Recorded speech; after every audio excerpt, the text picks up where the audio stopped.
Assalamu alaikum, and let's cover one of the most important questions in Islamic paper, that is distinctive aspects of Islam. So these are my notes. I've transcribed them if they can help you. So number one point, after writing the introduction, in which you will simply be mentioning how Islam is different from many other religions, आप एक simple overview देंगे, then you will give points. Number one is absolute uncompromising तौहीद. ये सबसे important point इसलिए है क्योंकि बहुत सारे रिलीजन में बहुत सारे क्या तकरीबन तमाम ही रिलीजन्स में कहीं ना कहीं तौहीद के ऊपर या खुदा की वहदानियत के ऊपर slightly compromise आता है.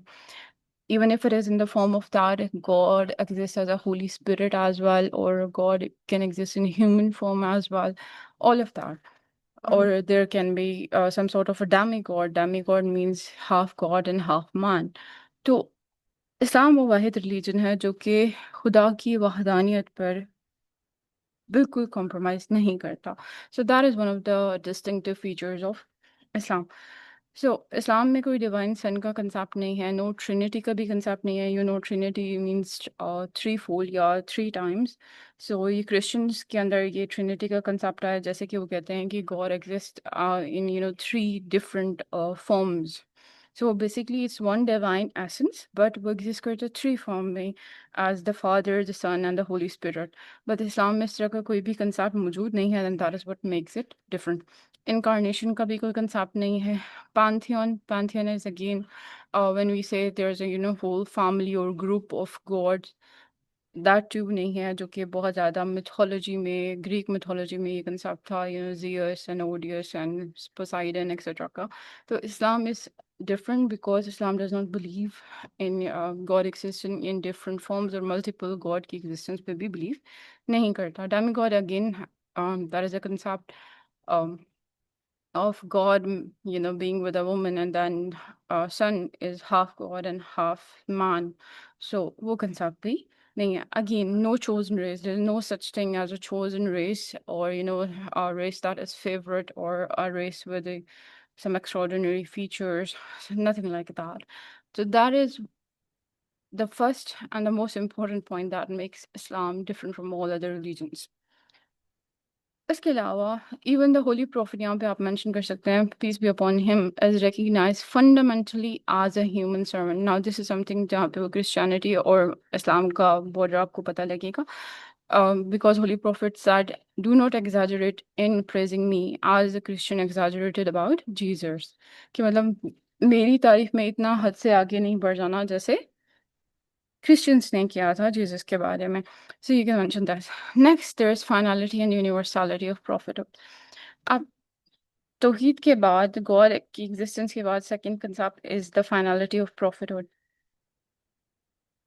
We know Holy Prophet, peace be upon him, is the last law-bearing prophet for all humankind, not just for a specific nation or era. इससे पहले बहुत सारे जो प्रॉफिट्स थे वो किसी खास ट्राइब के लिए आ रहे थे या किसी खास एरा के लिए आ रहे थे, and basically they were sent to reform the people of that particular tribe, क्योंकि वो ट्राइब जो है वो प्रीवियसली आइसोलेटेड रहती थी from the rest of the world, और सबकी ट्राइब्स के अलग-अलग अपने मोरल क्राइसिस थे. तो उनसे डील करने के लिए सेपरेट प्रॉफिट्स वर सेंट. वो कुछ खास सिटीज़ के लिए, कुछ खास नेशंस के लिए भेजे जा रहे थे. यहाँ पर if you have time, then you can make a table about different prophets and the names of tribe they were sent to. जैसे हज़रत हूद को कौमियात के लिए भेजा गया था, हज़रत सालेह को समूद के लिए, हज़रत शुएब को मदीन के लोगों के लिए. So all of that you can mention, क्योंकि उनकी जिस तरह की क्राइसिस था, मॉरल क्राइसिस था, उसके हिसाब से the prophets were sent. So Islam is the only religion that claims to be final, universal, unchanged message for the whole humanity until the last day. So just as I said, the world was getting interconnected and all. So eventually, a final universal message was sent, ताकि सारे जो भी nations हैं उन्हें एक single divine guidance के अंदर क्या किया जा सके, जमा किया जा सके और उनको gather किया जा सके. Third point that makes Islam different is that it is the knowledge is all preserved, unchanged scripture, that too in original language. The Quran today is letter for letter, dot for dot, same as it was revealed. No other religion or no other world religion has its primary scripture preserved verbatim in its original language. So that is also one of the things that makes Islam different from the rest of the religions. Fourth point is direct relationship with God, no clergy and no intermediary. And this is something that I believe is really, really big point. That as every Muslim is their own priest. इस्लाम के अंदर खुदा और इंसान के ताल्लुक के दरमियान में किसी दूसरे की गुंजाइश नहीं है. You do not need intermediary to connect to God. You can directly have a relation with God, and you do actually directly have a relation with God, and you can directly, ask for things, and there's no need to confess your sins to a person. There's no concept of priesthood or any, papal infallibility. So it's all about direct relationship and that is something. इसका मतलब है इस्लाम के अंदर equality है, hierarchy नहीं है, favouritism नहीं है. जबकि बहुत सारे और रिलीजन्स में क्लर्जी होती है, कुछ सुपीरियर लोग होते हैं जैसे पोप हो गया, मिनिस्टर्स हो गए, रेवरेंड्स हो गए, all of that. So they are responsible to lead worship. वही जो है वो ख़ास राइट्स करते हैं, वही रिलीजियस इंस्टीट्यूशंस की केयर करते हैं. बट इस्लाम में whoever has more knowledge, whoever is pious, good character, he is eligible for leading the prayer and all.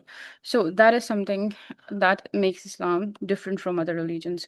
जैसे Christianity है, वहाँ पे Pope का, bishops का, priests का, they are the common clergy titles हैं. Christianity में again reverends etc. चाहे वो Orthodox हो या वो Protestant Christianity हो, दोनों के अंदर clergy है. Judaism में again rabbis हैं, Buddhism में monks हैं, Hinduism में swamis हैं, gurus हैं. But in Islam, no intermediary is needed. Then there is number 5, comprehensive, timeless legal and moral code. Islam is the only religion that provides a complete legal system है. Worship को भी cover कर रहा है, family law को भी, commerce के बारे में भी, क्रिमिनल जस्टिस के बारे में भी, इंटरनेशनल रिलेशंस भी सिखाता है, वॉरफेयर के बारे में भी लॉज हैं, and they are all derived from the divine sources. So other religion या तो they withdrew from the law making या फिर कभी भी उनके अंदर वो पूरा एक डिटेल लीगल कोड था ही. So, without the laws, without such thing, a religion cannot basically apply the morality that it preaches. So the laws are very important. So the law making hai, moral code hai, legal code hai, that is very important, and that is something that Islam provides, and that is what makes it very distinct. Then there is balance between deen and dunya. Again, बहुत सारे religions तरक्की दुनिया पे and um, बहुत ज़्यादा तसव्वुफ पे focus करते हैं. But in Islam, you take both together. You do not give up your dunya for the sake of deen. You practice them at a time, at the same time. So marriage is half of faith. So celibacy का concept नहीं है. Trade is bliss. You are allowed to make money. You are allowed to earn. You're earning. अब इसमें if you want to add something else, तो इसमें कुरान की आयत आप लिख सकते हैं कि खुदा की वो सारी चीज़ें जो नेमतें जो उसने अपने बंदे पे हलाल किया उसको किसने हराम किया, और या मोमिनों के लिए इस दुनिया में भी अजर है. और इसके अलावा there is also a Quranic verse that says कि और अपना इस दुनिया का हिस्सा भी नहीं भूलो. So all of that, if something comes into your mind that can be added here, you can. अब ये कंट्रास्ट अगेन क्रिश्चियनिटी में, बुद्धिज्म में, जैनिज्म में, ऑल ऑफ दैट एसिटिज्म का कंसेप्ट होता है, that is give up all the players of the world. Islam believes that आपके नफ्स का भी आप पर हक है, but through the legal and moral means, specified means, you're allowed to have all the players of the world as long as they are within the limitations. So that is something that makes Islam different. Then there's racial and tribal equality as a core doctrine. Again, चाहे Hinduism में देखा जाए, even Jews में भी there's a particular tribe, वो अपने आप को superior consider करते हैं. but Islam में racial tribal equality है. An Arab has no superiority over a non-Arab except by the piety. So this was practiced, or this was manifested when Hazrat Bilal was appointed as a muezzin over the Arab nobles. इसमें हज़रत सुहेब का भी आप mention कर सकते हैं, हज़रत बिलाल का भी मेंशन कर सकते हैं. इसके अलावा सुलेमान फ़ारसी का आप मेंशन कर सकते हैं, जैसे उनका सजेशन लिया गया while ग़ज़वा खंदक. All of that you can mention कि इस्लाम जो है वो रेशियल इक्वालिटी को फोकस करता है. जबकि बाकी रिलीजन स्पेशली आप हिंदू का मेंशन कर सकते हैं एज अ कंपैरिजन कि वहाँ पे किस तरह से ब्राह्मण कश्तरी एंड दलित्स का कंसेप्ट है, all of that Islam does not have. Then there's obligatory institutionalized wealth distribution. Now that is something. The system of zakat, again 2.5% of annual tax on saving, represents the world's first compulsory welfare system. और ये जो compulsory welfare system है ये आपको दूसरे religion में नहीं मिलेगा. There is of course all religion they preach donations, they preach kindness and giving and all of that, but none of them makes it compulsory. Then there is women independence, legal and financial personality. Again, in many religions, woman is considered secondary, but in Islam, she has her own legal standing. So Islam established full ownership of property, inheritance, trade, divorce rights in 7th century Arabia. Meanwhile, Europe जो है उसके अंदर तो अभी भी कवर्चर laws थे, जैसे कि वाइफ की जो प्रॉपर्टी है वो शादी के बाद लीगली हस्बैंड की हो जाती है. इस्लाम में इस तरह का कोई भी कंसेप्ट नहीं है. यहाँ पर if you have I cannot pronounce it correctly. That is Guruda Purana. It's a book. उसमें मेंशन है कि औरत बगैर आदमी की परमिशन के कुछ भी नहीं कर सकती, चाहे वो अपने घर की चार दीवारी के अंदर ही क्यों ना हो. So that is comparison. Concept of Ummah, supranational faith community. Again, Muslim loyalty first to the global Ummah and then to the nation state. This is also a good point. हमारे अंदर जो उम्मा का concept है that transcends the boundaries, that transcends the borders, and that is why Islam, it just brings people from different races, different tribes, different continents together under one banner of Islam. 11. Ethical rules of war 1400 years before Geneva Conventions. Again, इस्लाम ने जो war है उसके हिसाब से भी उसके भी rules दिए हैं, कुछ लॉज दिए हैं, कुछ there are certain morals, there are certain do's and don'ts. So explicit prohibition against the killing of non-combatants, women, children, clergy, or even cutting down trees. Prisoners must be fed, they must be clothed, they must be educated, or they must be freed. All of that. So Islam gives them the rights, and it was like centuries before the Geneva Convention existed. So Ismay, if you have more time or more knowledge, then you can add something similar to just say Holy Prophet, peace be upon him, prohibited burning of the, enemy. Even in corpses ko bhi jalane se mana kiya tha, and he said something like, uh, the punishment by fire only suits to the master of fire, that is Allah Almighty. मतलब अल्लाह के अलावा किसी के पास ये हक नहीं है कि वो दूसरों को, you know, आग से सजा दें. And for whatever reason, it reminds me of the kiss of the news these days, where people are burning their lives. Weird, weird, weird things. May God help us. Then there is worship integrated into daily life. That is prayer. Again, worship integrated into daily life means आपने Sunday के Sunday church नहीं जाना, या आपके पास कोई दिन मुख्तस नहीं है, कुछ घंटे मुख्तस नहीं है जिसमें आप सिर्फ जो है वो वर्शिप कर सकते हैं. You can worship, worship is integrated into the daily life. जिस तरह से इसमें you can mention if you are writing in Urdu, कि मोमिन का सोना जागना लेटना खाना पीना सब इबादत में शुमार होता है, because all that he does it for the sake of Allah Almighty. So prayer times आपका दिन को रेगुलेट करते हैं, आपको डिसिप्लिन दे रहे होते हैं। फास्टिंग आपकी बॉडी और सोल को ट्रेन करी होती है। चैरिटी अगेन एनुअल टैक्स है, पिलग्रिमेज अगेन। सो जब हमारी पूरी लाइफ रमज़ान के रोज़े से लेके आपके दिन रात, all of that what you are doing, you know, the worship is integrated. Even when you're spending time with your parents, that too, you're doing something that pleases God. So pleases God. So you are being rewarded for that. So you are basically in worship all the time.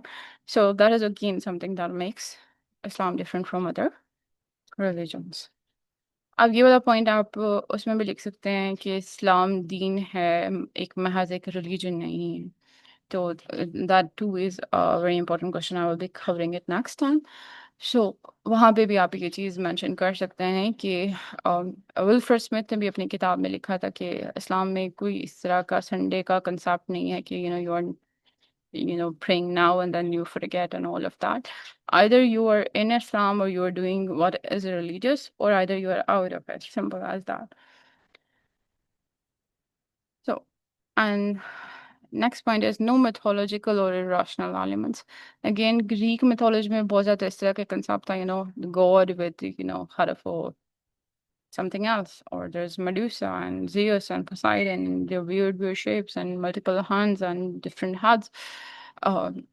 Half animal, half man, something like that. So Islam के अंदर इस तरह का कोई भी irrational element मौजूद नहीं है. Quran repeatedly challenges the intellect. Do they not reflect? Again, Quranic verse.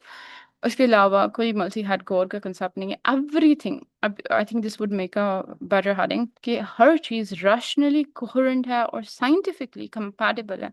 And when you're mentioning, it is all scientifically compatible, so I'm sure you must know at least 3 to 4 points how Islam and science they overlap. So all of that you can mention. This is something that makes Islam reasonable, rational option. Then 14, self-correcting mechanism through ijtihad and renewal. Again, the time change, the world changes and it moves. So इसके लिए important है कि एक self renewal mechanism हो जो कि इज्तिहाद के through Islam provide करता है. Holy Prophet, peace be upon him, foretold, Allah will send for this ummah at the beginning of every century someone who will renew its religion or renew its faith for it. ये भी translation बन सकती है. That is सुनन नबी दाऊद की हदीस है. उसके अलावा you can memorize this quote by Professor Wilfred Cantwell Smith. I simply write Wilfred Smith. उन्होंने कहा था Islam is the only religion which has succeeded in maintaining over 14 centuries and over wide geographical and cultural distances, both its identity as well as and its vitality. इनकी book है The Meaning and End of Religion, जिसमें वो mention करते हैं कि Islam जो है it has preserved its identity. उसने अपने अंदर different tribal cultures को नहीं समोया, उसने अपनी identity बरकरार रखी है और अपनी vitality is again उसकी जो life है, एक living force that guides all human, all vast spans of time, that too बरकरार रखी है. So you can end with this quote, and with that the lecture ends. Thank you and Allah Hafiz.